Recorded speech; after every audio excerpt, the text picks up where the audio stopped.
2 రోజుల పాటు జరిగిన తెలంగాణ గ్లోబల్ సమ్మిట్ లో 5.75 లక్షల కోట్ల పెట్టుబడులకు ఒప్పందాలు జరిగాయి. సీఎం రేవంత్ రెడ్డితో చర్చలు జరిపిన పారిశ్రామికవేత్తలు రాష్ట్రంలో పెట్టుబడులు పెట్టేందుకు ముందుకొచ్చారు.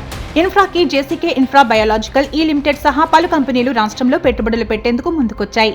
గ్లోబల్ సమ్మిట్ ముగింపు సందర్భంగా 3000 డ్రోన్లతో ప్రదర్శన గిన్నిస్ బుక్ ఆఫ్ రికార్డుగా నమోదైంది.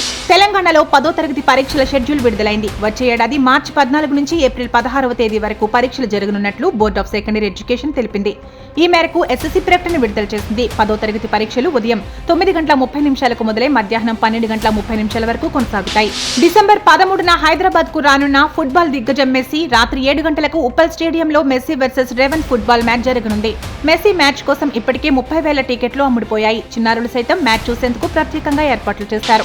ఏపీలో రెవెన్యూ సేవలు మరింత సులభతరం కావాలని సీఎం చంద్రబాబు అధికారులకు సూచించారు. చిక్కుముడులు లేకుండా చూడాలని రెవెన్యూ శాఖపై సమీక్ష సందర్భంగా స్పష్టం చేశారు. సీఎం పట్టాదారు పాస్ పుస్తకాలు సహా అన్నింటికీ ఆటో మ్యూటేషన్ విధానాన్ని అమలు చేయాలన్నారు. ఆంధ్రప్రదేశ్ ను జీరో ఎర్రర్ రెవెన్యూ వ్యవస్థగా తీర్చిదిద్దుతామని సీఎం చంద్రబాబు అన్నారు. అమరావతిలో నేషనల్ ఫోరెన్సిక్ సైన్స్ యూనివర్సిటీకి ఏపీ ప్రభుత్వం స్థలం కేటాయించింది. త్వరలో తాత్కాలిక భవనాల్లో క్యాంపస్ ప్రారంభిస్తామని forensic university VC JM Vyas వెల్లడించారు. ఈ యూనివర్సిటీ ఏర్పాటు ద్వారా తెలుగు రాష్ట్రాల్లో మొదటి ఫోరెన్సిక్ యూనివర్సిటీ అందుబాటులోకి రానుంది. మాజీ ప్రధాని అటల్ బిహారీ వాజ్పేయి శత జయంతి ఉత్సవాలు నిర్వహించేందుకు ఏపీలో ఎన్డీఏ కూటమి భారీగా ఏర్పాట్లు. అటల్ సందేశ్ మోదీ సుపరిపాలన పేరుతో రాష్ట్ర వ్యాప్తంగా బస్సు యాత్ర నిర్వహణ. ఈ నెల 11 నుంచి 25 వరకు యాత్ర కొనసాగుతుందని తెలిపిన సీఎం చంద్రబాబు నాయుడు. 16 ఏళ్లలోపు పిల్లలు సోషల్ మీడియా వాడకంపై ఆస్ట్రేలియా నిషేధం విధించింది. డిసెంబర్ 10 నుంచి అమల్లోకి వచ్చిన కొత్త చట్టం తల్లిదండ్రులు పిల్లలకు మానసిక ప్రశాంతతనిచ్చే కీలక నిర్ణయమని ఆస్ట్రేలియా ప్రధాని ఆంథోనీ అల్బనీస్ అన్నారు. భారత్, అమెరికా మధ్య ద్వైపాక్షిక వాణిజ్య ఒప్పందానికి చర్చలు కొనసాగుతున్నాయి. అమెరికాకు దిగుమతయ్యే భారత బియ్యంపై అదనపు సుంకాలు విధించాలని అధ్యక్షుడు ట్రంప్ హుంకరిస్తున్నారు. భారత్, వియత్నాం, థాయిలాండ్ బియ్యం దిగుమతితో అమెరికా రైతులు నష్టపోతున్నారని ట్రంప్ అన్నారు. కెనడా నుంచి వచ్చే ఎరువులపై కూడా సుంకాలు విధించే ప్రతిపాదన ఉన్నట్లు ట్రంప్ హెచ్చరించారు.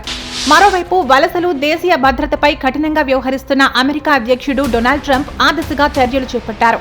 ఈ ఏడాది జనవరి నుంచి ఇప్పటి వరకు 85,000 వీసాలను అమెరికా రద్దు చేసింది.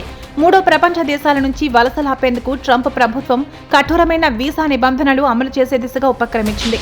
5 మ్యాచ్ల T20 సిరీస్లో మొదటి కటక్ మ్యాచ్లో దక్షిణాఫ్రికాను ఓడించిన టీమిండియా ఆల్రౌండర్ హార్దిక్ పాండ్యా బౌలర్ల సమిష్టి కృషితో భారత్ 101 పరుగుల తేడాతో ఘన విజయం సాధించింది.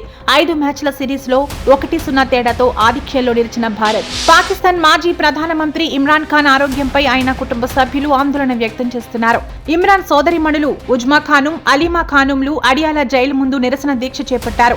ఇమ్రాన్ ఆరోగ్యానికి ఢోకా లేదని ప్రభుత్వం చెబుతున్నా ఆయన కుటుంబ సభ్యులు పదే ఆందోళన వ్యక్తం చేయడంపై మానవ హక్కుల సంఘాలు అనుమానాలు వ్యక్తం చేస్తున్నాయి.